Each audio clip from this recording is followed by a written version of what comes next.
এতদিন আমরা যেসব বিক্রিয়া দেখেছি তার সবগুলোর কাঠামোই ছিল এরকম, যেখানে ছোট হাতের এ মোল বড় হাতের অণু এ প্লাস ছোট হাতের বি মোল বড় হাতের অণু বি, এবং এরা বিক্রিয়া করে তৈরি করে, আপনি একটা উৎপাদও লিখতে পারেন বা একাধিক, আমি একাধিক উৎপাদই দেখাচ্ছি।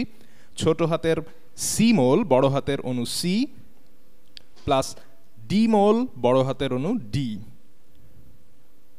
এখানে বিষয়টা হচ্ছে যে বিক্রিয়াটা একদিকে যাচ্ছে। এখন আপনি যদি একটা শক্তি বা এনার্জি ডায়াগ্রাম আঁকেন, যেমনটা আমরা কাইনেটিক্সের ভিডিওতে এঁকেছিলাম, এটা হচ্ছে বিক্রিয়া বা বিক্রিয়া যেভাবে এগোয়, আর আপনি ধরতে পারেন যে এখানে একটা উচ্চ শক্তি অবস্থায় আপনার আছে ছোট এ মোল বড় হাতের অণু এ প্লাস ছোট বি মোল বড় বি অণুগুলো। এরপর আপনি একটা অ্যাক্টিভেশন এনার্জি পাবেন এবং পরে একটা স্থিতিশীল বা নিম্ন শক্তি অবস্থায় চলে যাবেন। এখানটায় থাকে ছোট সি মোল বড় সি অণু প্লাস ছোট ডি মোল বড় ডি অণু, অবশ্যই কিছু অ্যাক্টিভেশন শক্তি পাবার পর, এবং এটা শুধু সামনের দিকেই যায়। একবার যদি আপনি এটুকু চলে আসেন তবে আর ফিরে যেতে পারবেন না। এভাবে দেখা যায় যে যদি আপনার যথেষ্ট এ আর বি অণু থাকে তবে আপনি সি আর ডি অণুতে যেতে পারবেন, কিন্তু আর এ এবং বি অণু ফিরে পাবেন না। কিন্তু বাস্তবে আসলে এমন হয় না। বাস্তবে যা হয় তা হলো কিছু কিছু ক্ষেত্রে এরকম একমুখী বিক্রিয়া হয়, কিন্তু বেশিরভাগ সময় বিক্রিয়া দুদিকেই যেতে পারে। তাই আমরা লিখতে পারি এই রকম একমুখী বিক্রিয়ার বদলে আমরা লিখতে পারি একটা দ্বিমুখী বিক্রিয়া। দেখাচ্ছি আমি সেটা। আর যাতে আপনারা কনফিউজ না হয়ে যান তাই বলছি যে এই ছোট হাতের বর্ণগুলো হলো অণুগুলোর মোল সংখ্যা বা সেই অনুপাত যে অনুপাতে থেকে এরা বিক্রিয়া করে। একটু পরেই আমি সেসব নিয়ে বলছি। তো এই মৌলটার ছোট হাতের এ মোল প্লাস এই মৌলের ছোট হাতের বি মোল, তারপর এরা বিক্রিয়া করে তৈরি করে ছোট হাতের সি মোল এই মৌল এবং ছোট হাতের ডি মোল এই মৌল। মাঝে মাঝে বিক্রিয়া দুদিকেই যেতে পারে, সেটা বোঝানোর জন্য, মানে একটা সাম্য বিক্রিয়া দেখানোর জন্য এই উভমুখী তীর চিহ্ন ব্যবহার করা হয়। এটা দিয়ে বোঝানো হয় যে এগুলোর কিছু অংশ ডান পাশেরগুলো তৈরি করে এবং একই সময়ে ডান পাশের কতগুলো আবার বাম পাশেরগুলোতে পরিণত হয়। তারপর এক সময় আমি একটা সাম্যাবস্থায় পৌঁছবো যখন বিক্রিয়ার ডান দিকে যাবার হার এবং বিক্রিয়ার বাম দিকে যাবার হার সমান হবে। তখন আমি এক ধরনের সাম্যাবস্থায় পৌঁছবো, ইকুইলিব্রিয়াম বা সাম্যাবস্থা। লিখছি আমি কথাটা, ইকুইলিব্রিয়াম বা সাম্যাবস্থা। কিন্তু এরকম কেন ঘটে আমি সেটাই একটা অবস্থা দিয়ে বুঝিয়ে দিচ্ছি। আমরা এই ডায়াগ্রামটাই আবার আঁকবো। হয়তো এর দুদিকের শক্তি অবস্থা সমান বা খুব বেশি একটা আলাদা নয়, অন্য কোনো কারণও থাকতে পারে, কিন্তু আমার মাথায় এখন এটাই আসছে। হয়তো শক্তি অবস্থাটা এরকম দেখায়, এই পাশে এ প্লাস বি আছে, এরপর আসে অ্যাক্টিভেশন এনার্জি বা সক্রিয়ণ শক্তি, এবং উৎপাদের শক্তি অবস্থা হয়তো একটু কম, কিন্তু হয়তো ততটা কম নয়। তো বিক্রিয়াটা ডান দিকে যেতে চাইবে কারণ এই অবস্থাটা বেশি স্থিতিশীল। তাহলে এটা এ প্লাস বি আর এদিকে থাকবে সি প্লাস ডি, কিন্তু উল্টো দিকে যাওয়াটাও খুব একটা উদ্ভট নয়। তাই অণুগুলো যখন ডানে যাবে তখন কিছু উৎপাদের অণু হয়তো বাম দিকেও যাবে। এই অণুগুলোর ভেতর কিছু অণুর ঠিক ততটাই গতিশক্তি আছে যাতে তারা অ্যাক্টিভেশন শক্তিটাকে অতিক্রম করে বাম দিকে ফিরে আসে।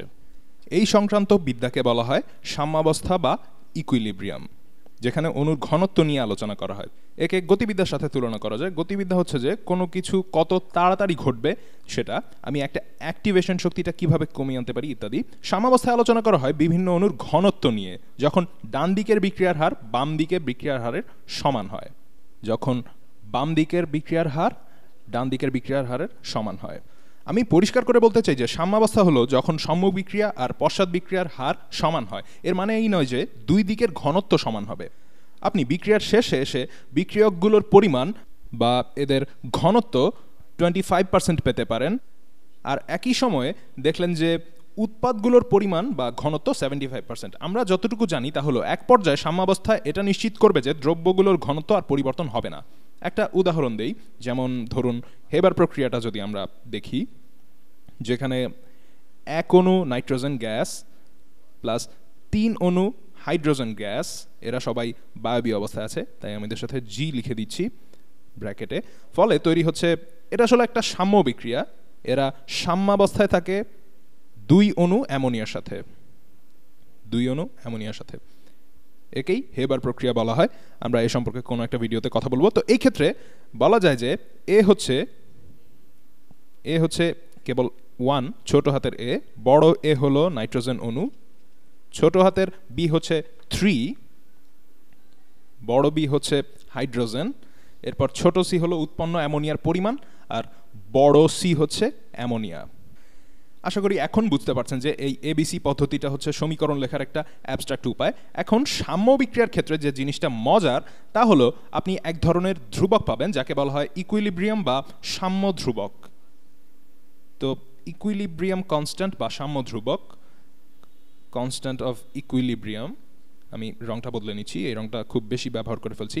তো সাম্য ধ্রুবকের সংজ্ঞা হচ্ছে আপনাকে উৎপাদ নিতে হবে, মানে বিক্রিয়ার ডান পাশ আপনাকে উৎপাদ নিতে হবে। বিক্রিয়া দুদিকেই কিন্তু যাচ্ছে, আপনি যে কোনো দিকেই যেতে পারেন, কিন্তু ধরা যাক আমরা ধরে নিচ্ছি এটা সম্মুখ বিক্রিয়া, এ প্লাস বি থেকে সি প্লাস ডিতে যাওয়া। এখন উৎপাদ নিতে হবে, প্রত্যেক উৎপাদের ঘনত্ব আমরা নেব, তাদের প্রত্যেককে নিজেদের সাথে গুণ করতে হবে এবং এদের প্রত্যেকের পাওয়ার হবে তাদের মোল সংখ্যা। তাই এক্ষেত্রে বড় সি এর ঘনত্বের পাওয়ার হবে ছোট সি এবং বড় ডি এর পাওয়ার হবে ছোট ডি। আমি যখন ঘনত্ব বলছি আপনারা হয়তো আপনাদের কেমিস্ট্রি ক্লাসেই দেখে থাকবেন যে ঘনত্বকে মোলারিটিতে মাপা হয়, ঘনত্বকে মাপা হয় মোলারিটিতে, যার একক হচ্ছে মোলস পার লিটার। ঘনত্বের একক হচ্ছে মানে মোলারিটির একক হচ্ছে মোলস পার লিটার বা প্রতি লিটারে মোল সংখ্যা। কয়েকটা ভিডিও আগে আমি যখন আপনাদের দেখিয়েছিলাম যে মোলারিটি কি, তখন আমি বলেছিলাম যে মোলারিটি ব্যবহার আমি পছন্দ করি না, কারণ আপনার গ্যাসের আয়তন বা কোনো প্রবাহী পদার্থের আয়তন নির্ভর করে তাপমাত্রার উপর, এজন্যই আমি মোলারিটি ব্যবহার করা পছন্দ করি না। কিন্তু এই ক্ষেত্রে এটা ঠিক আছে, কারণ এই সাম্য ধ্রুবকটা শুধু একটা নির্দিষ্ট তাপমাত্রাতেই পাওয়া সম্ভব এবং আমি এখনই দেখাবো যে এটা কিভাবে কাজ করে। কিন্তু এটাকে সংজ্ঞায়িত করা হয় এভাবে যে উৎপাদগুলোর ঘনত্ব তাদের পাওয়ার বা ঘাতে উন্নীত, এবং আমি অন্য কোনো ভিডিওতে দেখাবো যে কেন এদের পাওয়ার নেওয়া হয়, ভাগ হবে বিক্রিয়কের মানে বিক্রিয়কগুলোর ঘনত্ব দিয়ে, বা সাম্য সমীকরণের বাম পাশে যারা আছে, অর্থাৎ এখানে আছে বড় এ যার পাওয়ার ছোট এ গুণ বি বড় বি যার পাওয়ার ছোট বি। এখানে যেটা মজার তা হলো সাধারণভাবে এটা কিন্তু আবার সব সমীকরণেই ব্যবহার করা হয় না, যেগুলো আপনার রসায়ন ক্লাসে দেখে থাকেন। এটা সত্যি যে একবার যখন এই সমীকরণটা প্রতিষ্ঠিত হয় তখন নির্দিষ্ট তাপমাত্রার জন্য, এটা হয় শুধু কিন্তু একটা নির্দিষ্ট তাপমাত্রার জন্যই, তখন আপনি সবার ঘনত্ব পরিবর্তন করে দেখতে পারবেন যে ফলাফলটা কি আসে। আমি একটা উদাহরণ দিচ্ছি, যেমন ধরুন এখানে এই সাম্য বিক্রিয়াটা করার পর, কিংবা ধরুন যে আরেকটু সহজ করার জন্য আমরা এই হেবার প্রক্রিয়াটাই নিচ্ছি, আমরা এই হেবার প্রক্রিয়াটাই দেখব আবার। তো একইভাবে লিখছি আমি এর জন্য সাম্য ধ্রুবকটা লিখতে চাই। যদি সাম্য ধ্রুবকটা আমি বের করতে চাই তাহলে আমি এমন একটা তাপমাত্রায় যাব, যেমন এই হেবার প্রক্রিয়াটা সম্ভব 25 ডিগ্রি সেলসিয়াস তাপমাত্রায়, যাকে মোটামুটি কক্ষ তাপমাত্রা বলা চলে। এখন আমি যা করব তা হলো আমি উৎপাদগুলো নেব। তো একমাত্র উৎপাদ এখানে হচ্ছে অ্যামোনিয়া NH3, এর পাওয়ারটা হবে 1 মোল নাইট্রোজেন আর 3 মোল হাইড্রোজেনের জন্য এর যত মোল উৎপন্ন হয় সেই সংখ্যাটা, তাই এই অ্যামোনিয়ার পাওয়ার এখানে হবে 2। এখন একে ভাগ করব বিক্রিয়কগুলোর ঘনত্ব দিয়ে। তো 1 মোল নাইট্রোজেন, আমি নাইট্রোজেনের ঘনত্ব বসাবো, 1 মোল নাইট্রোজেন প্লাস 3 মোল হাইড্রোজেন, সরি এখানে প্লাস হবে না, গুণ হবে আসলে। তো গুণ হচ্ছে হাইড্রোজেনের ঘনত্ব যার পাওয়ার 3, কারণ প্রতি 1 মোল নাইট্রোজেনের জন্য 3 মোল হাইড্রোজেন আর 2 মোল অ্যামোনিয়া আছে। এখন যদি হিসেব করি, মনে রাখবেন আমি এগুলোর ঘনত্ব লিখেছি, তাই আমাদের বের করতে হবে মোল প্রতি লিটার বা মোলস পার লিটার হিসেবে, যেটা হচ্ছে এদের মোলারিটি, এদের প্রত্যেকের মোলারিটি। সেগুলো বের করলেই আমরা বাকি হিসেবটা করতে পারবো। আমি এখন একটা উদাহরণ দিচ্ছি। ধরুন আমার কাছে আছে, কি ধরা যায়, ধরুন আমার কাছে আছে এ একটা অণু প্লাস 1 মোল এ প্লাস 2 মোল বি অণু, এরা সাম্যাবস্থায় আছে সি অণুর 3 মোলের সাথে। আর যখন আমরা একটা সাম্যাবস্থায় আছি তখন আমরা ঘনত্বগুলো মেপে ধরি, পেলাম এর ঘনত্ব হচ্ছে 1 মোলার, আমরা পেলাম এর ঘনত্ব হচ্ছে 1 মোলার বা প্রতি লিটারে 1 মোল, যেটা হলো এর ঘনত্ব 1 মোল পার লিটার। এছাড়া আমরা বের করলাম সাম্যাবস্থায় বি এর ঘনত্ব সমান হচ্ছে কত নেওয়া যায়, ধরা যাক বি এর ঘনত্ব 3 মোলার, 3 মোলার ধরা যাক, বি এর ঘনত্ব 3 মোলার বা মোল প্রতি লিটারে, 3 মোল প্রতি লিটারে। এবং ধরি যখন আমরা সাম্যাবস্থায় আছি তখন সি এর ঘনত্ব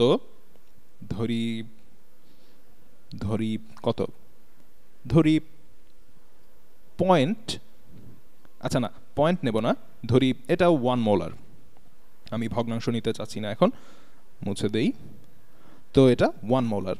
তো যদি আমরা এই বিক্রিয়ার জন্য সাম্য ধ্রুবক বের করতে চাই তাহলে আমরা নেব সি, মানে সি এর ঘনত্ব, এখানে লিখি সাম্য ধ্রুবক বা কনস্ট্যান্ট ইকুইলিব্রিয়াম সমান হচ্ছে সি এর ঘনত্ব বা কনসেন্ট্রেশন যার পাওয়ার 3 ভাগ এ এর ঘনত্ব, এর ঘনত্ব দিয়ে ভাগ করছি যার পাওয়ার হচ্ছে 1, কারণ প্রতি 3 মোল বি আর 1 মোল সি এর জন্য এর ঘনত্ব 1 মোল, গুণ হচ্ছে বি এর ঘনত্ব, ওই একই রঙে লিখছি বি এর ঘনত্ব যার পাওয়ার 3। যদি আমরা এটা হিসেব করি তাহলে সি এর ঘনত্ব সমান 1 মোলার, একে কিউব করব, ভাগ হবে এ এর ঘনত্ব, এটা 1 মোলার, গুণ বি এর ঘনত্ব যা হচ্ছে 3 মোলার যার পাওয়ারও 3। সুতরাং এটা সমান হচ্ছে 1/27। এখন ব্যাপার হলো এখানে অবশ্য কয়েকটা বিষয় আছে। এখানে ফ্যাক্ট হচ্ছে যে এটা 1 এর চেয়ে কম। এর মানেটা কি? এর মানে হচ্ছে আমাদের বিক্রিয়কগুলোর ঘনত্ব এগুলো বিক্রিয়কগুলোর ঘনত্ব উৎপাদের ঘনত্বের চেয়ে অনেক বেশি। উৎপাদ থাকে সমীকরণের ডানে। তো যখন বিক্রিয়া সাম্যাবস্থায় চলে গেছে তখনও আমার এই বিক্রিয়কগুলো বেশ অনেক পরিমাণে রয়ে গেছে, এর চাইতে অনেক বেশি। আর যেহেতু বিক্রিয়ক উৎপাদের চাইতে বেশি তাই আমাদের সাম্য ধ্রুবক 1 এর চেয়ে ছোট, যেটা থেকে বোঝা যায় বিক্রিয়া এই দিকে বা পেছন দিকে আসতে চাইবে বেশি, বা বিপরীত বিক্রিয়াটাই বেশি হবে। এটা বিপরীত বিক্রিয়াকে ফেভার করে, তাই না? ভেবে দেখুন, যেহেতু বিক্রিয়কের পরিমাণ বেশি তার মানে বিপরীত বিক্রিয়া বা উৎপাদ থেকেই বিক্রিয়ক তৈরি হচ্ছে বেশি, আর বাম থেকে ডানের বিক্রিয়ার হার হবে ধরুন এরকম, মানে কম, কারণ বিপরীতটা বেশি হচ্ছে, এজন্যই সাম্য ধ্রুবক 1 এর চেয়ে ছোট হবে। অন্যদিকে যদি সাম্য ধ্রুবক 1 এর চেয়ে বেশি হয়, যদি 1 এর চেয়ে বেশি হয় এর অর্থ এই যে এই লব এই হরের চেয়ে বেশি, যার অর্থ সাম্যাবস্থায় থাকাকালে ডানে যতটুকু বস্তু আছে বামে তার চেয়ে অনেক কম বস্তু আছে, মানে বিক্রিয়া সামনের দিকে অগ্রসর হচ্ছে।